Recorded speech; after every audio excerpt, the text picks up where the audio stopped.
특히 이제 주 4일제는 우리 국민의 당연한 권리다. 이제 임금 삭감 없는 전 국민 주 4일제 신노동법을 제정해서 차별의 폭을 점점 줄여가겠다. 대기업 정규직 공공기관 노동자들에게만 주어지는 혜택이 될 것이다. 나머지 노동자들은 또다시 노동 현실 안에서 더 격차가 벌어지지 않겠는가.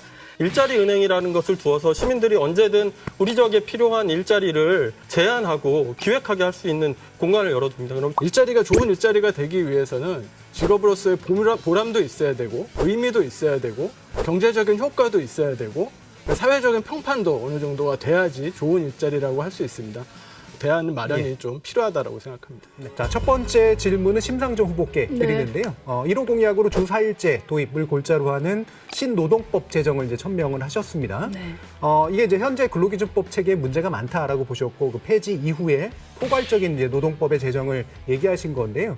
그러려면 상당 수준의 계급 타협 내지 사회적 대타협이 필요할 텐데 이런 것들을 실질적으로 어떻게 좀 이끌어내실지 한번 질문 드려보겠습니다. 제가 대통령이 되면 신노동법과 주 4일제 도입을 위한 범국민 추진기구를 구성해서 양대 노총뿐만 아니라 지금 비정규 노동자들까지 다 참여해서 국민의 삶이 선진국인 나라로 가기 위한 그런 전략을 다시 짜도록 하겠습니다. 네. 특히 이제 주 4일제는 세계 10위권의 경제대국인 현실에서 우리 국민의 당연한 권리다. 이런 말씀 드리고요. 이제 임금 삭감 없는 전 국민 주 4일제 물론 단계적으로 추진하겠지만 신노동법을 제정해서 차별의 폭을 점점 줄여가겠다. 심상정 후보님의 이 주 4일제가 굉장히 호응을 많이 얻고 있잖아요. 그래서 저도 기분이 좋습니다. 근데 다만 이것을 어떻게 실현할 것인가의 문제가 더 중요하다 이렇게 생각을 하는데요.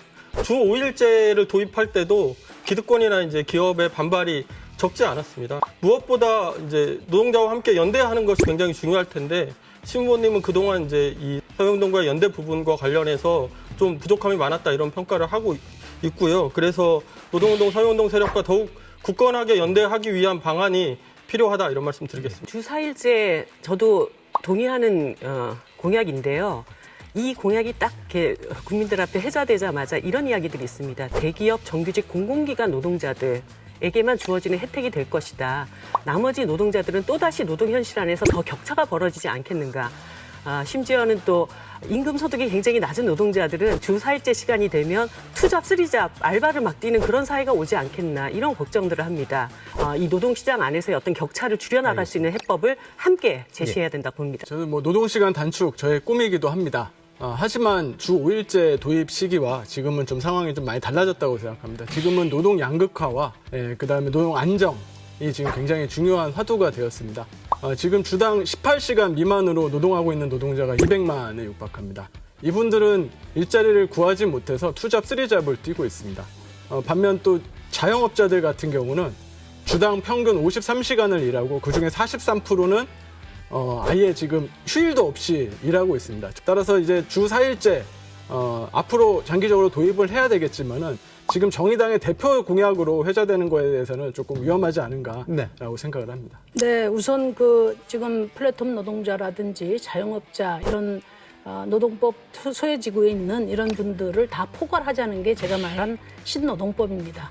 초과이익 공유제라든지 최소 노동시간 보장제, 또 안전배달료 보장 법안도 다 지금 내놓은 상태입니다.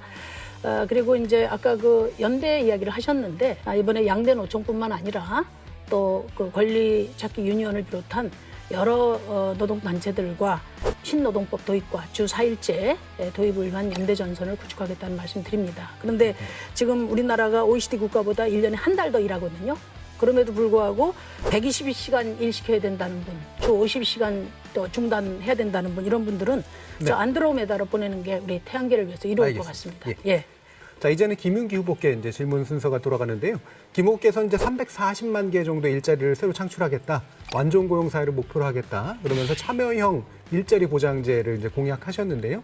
이야기로는 이제 국가가 재원을 대고 실제로 일자리 기획에는 시민사회가 참여하는 그런 방법을 채택하시는 것 같은데 이런 질문이 나설 수 있지 않습니까? 이제 공공 기존의 근로하고 뭐가 다를까? 그다음에 좋은 안정적인 일자리를 제공하는 걸까? 결국은 민간이 일자리 창출해야 되는데 이 민간이 충분히 참여할 수 있는 그런 방식이 될까? 여기에 대해서 어떻게 답변해 주실 수 있을까요? 이제 질문 주셨던 부분과 관련해서는 청와대로부터 이제 지역사회까지 일자리위원회를 구성을 합니다. 그렇게 해서 정부는 재정을 대고 지역에서는 필요한 일자리를 스스로 결정하게 되는 그런 구조를 갖게 되고요. 일자리 은행이라는 것을 두어서 시민들이 언제든 우리 지역에 필요한 일자리를 제안하고 기획하게 할 수 있는 공간을 열어둡니다. 그럼 청와대부터 지역까지 주민까지 함께 참여해서 기획할 수 있는 일자리 그리고 알겠습니다. 유지될 수 있는 일자리 정책이 되겠습니다. 예를 들어서 광주형 일자리. 그러니까 지역의 어떤 앵커 기업이 지역의 청년들이 서울로 굳이 가지 않고도 여기에서 안정적인 월급을 받으면서 주택 문제라든가 교육 문제와 같은 일정한 복지를 제공받으면서 대기업보다는 좀 낮은 임금이지만 미래를 설계할 수 있는 이런 일자리를 만드는 것, 이것도 저는 굉장히 중요한 부분이라고 생각합니다. 이런 일자리를 만드는 게 필요한데 이와 관련돼서 여러 가지 좀 찬반 논의가 있었던 것 같습니다. 물론 그 일자리에 있는 노동자들의 노동권을 제약하는 것은 문제이지만 이런 방식의 일자리 창출에 대해서는 어떻게 생각하십니까? 사실 일자리를 만드는 것은 정말 쉽지 않은 일입니다. 지금도 사실 지역에서 일자리 여러 가지 지원들도 하고 하지만은 그것이 제대로 일자리가 유지되고 하는 경우가 사실 쉽지 않습니다. 아까 공공 일자리하고 비교도 하셨지만은 일자리가 좋은 일자리가 되기 위해서는 직업으로서의 보람도 있어야 되고 의미도 있어야 되고 경제적인 효과도 있어야 되고 사회적인 평판도 어느 정도가 돼야지 좋은 일자리라고 할 수 있습니다. 이게 정말 보장하게 되면 엄청나게 이게 늘어날 수도 있다라고 하는 부분들에 대해서도 대안 마련이 좀 필요하다라고 생각합니다. 이제는 이제 성장이 일자리를 창출하는 것뿐만 아니라 일자리가 성장을 창출하는 시대가 되어야 된다. 그게 이제 이 전국민 일자리 보장제의 핵심 취지라고 보고요. 공동체와 지역을 복원해서 거기서 사회적 가치 일자리를 만들고 국민들이 일정한 소득이 보장되면 그 소득을 기반으로 수요를 창출하고 또 경제 순환 시스템을 만들어 가자는 그런 취지라고 봅니다. 그런데 이제 이게 340만을 통으로 처음부터 하려면 아마 국민들이 동의가 쉽지 않지 않을까. 다 끝났습니다. 우리 당이 이제 확장 재정을 이야기하는데요. 확장 재정을 이야기하는 과정에서 일자리 보장제는 한 31조 정도가 들어갑니다. 340만을 고용했을 때 연봉 2,200만 원, 주 30시간으로 계산하면 시급 13,000원 정도가 됩니다. 그래서 일자리의 질이 그렇게 나쁘지 않은 일자리가 될 것이다 이런 말씀을 드리고요. 또 이런 일자리 보장제로 해서 우리 사회에 노동 조건의 하한선을 만들 수 있기 때문에 이제 다른 일자리 그리고 노동 조건, 노동자들의 권리가 이제 상승되는 그래서 평등한 경제가 되는 이제 주춧돌이 될 거다 이런 말씀 하나 드리고요. 아까 이제 기업과 관련해서 말씀하셨는데 물론 당연히 기업이 일자리를 만드는데 지금과 같이 이제 불황인 시기에는 정부가 재정을 내서 일자리를 만들지만 이게 이제 호황인 시기가 되면 더 좋은 조건의 기업으로 이동할 수 있는 이 사다리 역할을 또 이 일자리 보장제가 할 수 있습니다. 그렇게 해서 이 일자리 보장제를 통해서 노동의 권리를 상승시키겠다 이런 계획이라는 말씀 드리겠습니다. 알겠습니다.